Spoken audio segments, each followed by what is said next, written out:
La ville de Saint-Denis vous présente Dionysité Actu.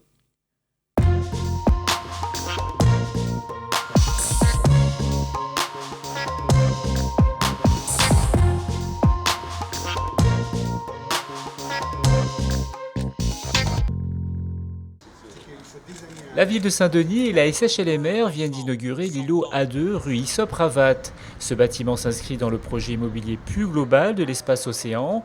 99 logements sociaux ont été livrés au cœur même de la ville avec vue sur la mer. Un atout et un soulagement pour les demandeurs de logement. Pour ma fille, exceptionnellement pour ma fille parce qu'elle attendait sa chambre depuis longtemps. Et comme je suis maman seule avec ma fille, donc c'est un bonheur total pour nous.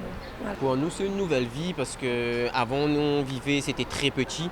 Et aujourd'hui, chez les miens, nous a permis d'avoir une chambre supplémentaire pour ma fille qui a 1 an.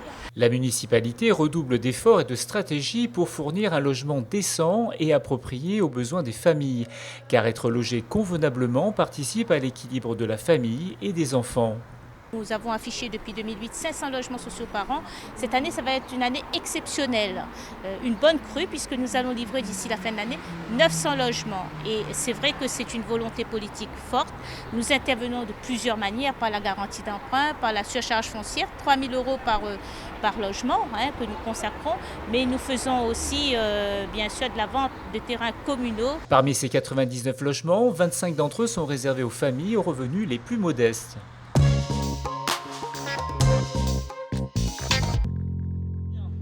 Au Brûlé, ce sont 24 maisons qui ont été livrées dans ce lotissement des Fuchsias conçu par la Sodiac.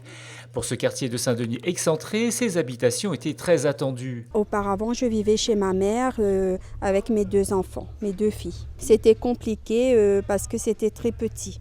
Cette maison est pour moi immense et je suis très contente d'avoir un logement aujourd'hui. Pour moi, ce logement, ça me permet de rester au Brûlé par rapport que je travaille au Brûlé, mes enfants viennent à l'école au Brûlé.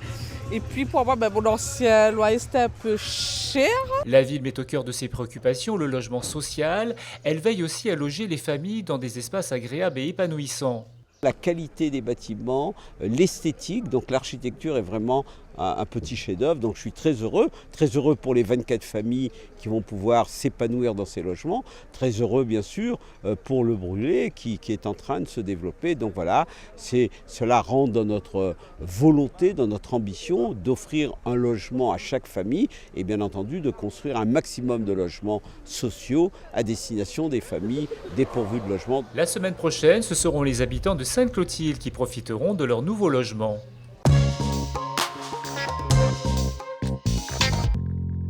L'image de la semaine vous emmène à la Bretagne où les forains sont en cours d'installation des stands et des jeux pour la fête de la Bretagne d'Aumingeau. Ils vous accueilleront ce week-end sur la place de la mairie annexe. Venez nombreux vous divertir avec son bal la poussière dès vendredi à 16h30. De nombreuses animations ludiques pour les jeunes et moins jeunes sont au programme et des concerts, notamment Ségaël, samedi à 20h.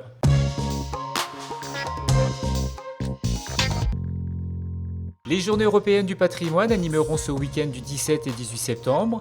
Visites guidées, conférences, expositions, concerts ainsi que des animations marmailles et bien d'autres vous seront proposées sur le centre-ville, le Chaudron, la montagne et le bas de la rivière. La fête de la Bretagne d'Aumingeau, ce sera donc du 16 au 18 septembre. Retrouvez tous les programmes sur le site de la ville. Enfin, rendez-vous mercredi prochain pour votre Dionysité où il sera question des Journées européennes du patrimoine. Bon week-end!